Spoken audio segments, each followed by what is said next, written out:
routines, the way that we choose to go about our days, are just about as unique as we are. And although a lot of us may perform the exact same tasks throughout our routines are completely different. But how do we know that we have a good routine? What makes a good routine? Routines are something that actually really fascinate me, and it doesn't take much research to know that a lot of the most successful people in the world say that they owe their success to their routines and to the way that they structure their days. But that's besides the point. I personally think that a routine is a direct representation of your work ethic and your dedication. If you're willing to put in the work to dedicate yourself to your wellness and to put in that extra effort to have structure in your life, then that shows the work ethic that you'll have in different areas of your life as well. Based on my experience, when I don't have a routine for whatever reason, my life really lacks structure, and then I actually find it to be more draining to do those mundane tasks because I'm consciously thinking about when to do them and planning for them, rather than putting them on autopilot and just being able to cruise through those mundane tasks and then leave my energy and focus it on things that I actually consciously have to decide. Welcome to the 5th video of the Healthy Girl Summer series, and today I'm going to be talking to you about what I think are the basics of a good routine. So as someone who has been on both sides with a routine and without a routine, I've definitely learned that I function really well off of a routine. And so today I'm going to just be telling you what I think the basics of a good routine are.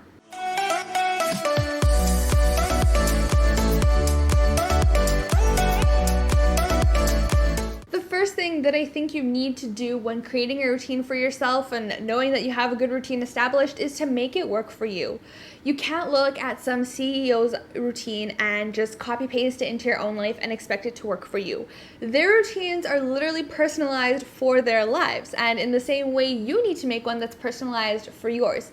Now, I'm not saying that you can't look at their routines, do your research, and take inspiration from that. In fact, quite the opposite. I think that you should look at other people's routines and see what they do, and somebody that maybe you look up to or that you want to live a similar lifestyle to, look at their routine and see what you can pull out of it for your own. But at the end of the day, if it's not suitable for your life, you're not going to stick to it and it's not going to work for you. So you really have to make sure that the routine you put in place for yourself works for you. The next thing is to make sure that you wake up at a decent hour and go to bed at a decent hour. Now, I'm not here to tell you what time you should be waking up in the morning and what time you should go to bed at night, but there are two things that you need to consider here.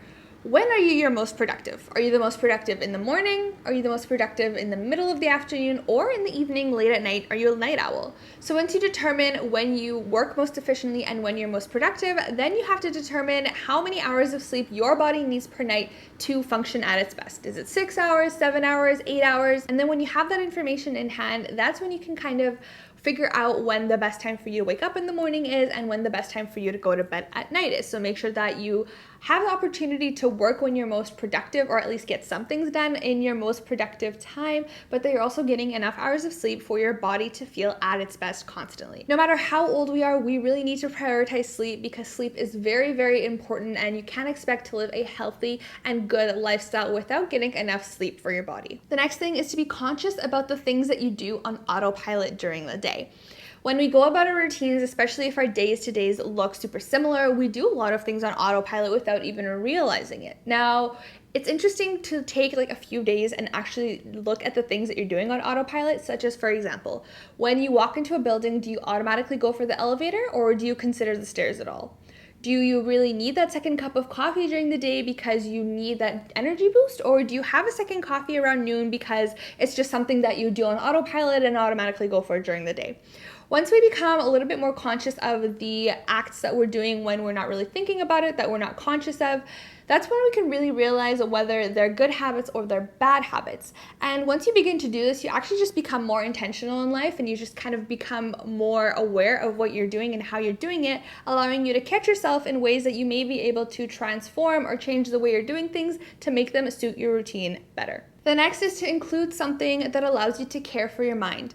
Making sure that we create our routines based off of our own wellness is super important, and over the last few years we've definitely learned how important mental health is. Social media has done a wonderful job of highlighting the importance of mental health, and I'm sure that in the last few years with everything going on, we ourselves have also realized the toll that our emotional well-being takes. And so it's really important to create a routine that also allows you to really focus on making sure that your mental well-being is taken care of in the same way that that your physical well-being is taken care of. So even adding the smallest things into your routine, whether that would be scheduling a workout, scheduling a phone call with someone that you love, or just having a moment of silence for yourself, being able to prioritize your mental well-being will make you feel so much better and is really an integral part of living a healthy lifestyle and having a good, healthy routine. And lastly, a good hygiene routine. Having a good skincare routine for your face, but also having a good hygiene routine for your body, being able to care for it on the outside just as much as we care for it on the inside is actually really important. Now, a lot of people underestimate the power of a shower, but the skin is the largest organ on our body, and we really need to take good care of it because not only are we helping ourselves feel better and look better on the outside, we're also taking care of a very important organ on our body. And so having that good routine not only can help you mentally because you have that time to yourself, to pamper yourself, treat yourself, whether you take a shower in the morning, in the middle of the day, or in the evening, but you're also really taking care of your health at the same time. So finding products that work for you, for your hair, for your skin, for your body, and making sure that you have that good routine in place for yourself is a very important part of a good routine.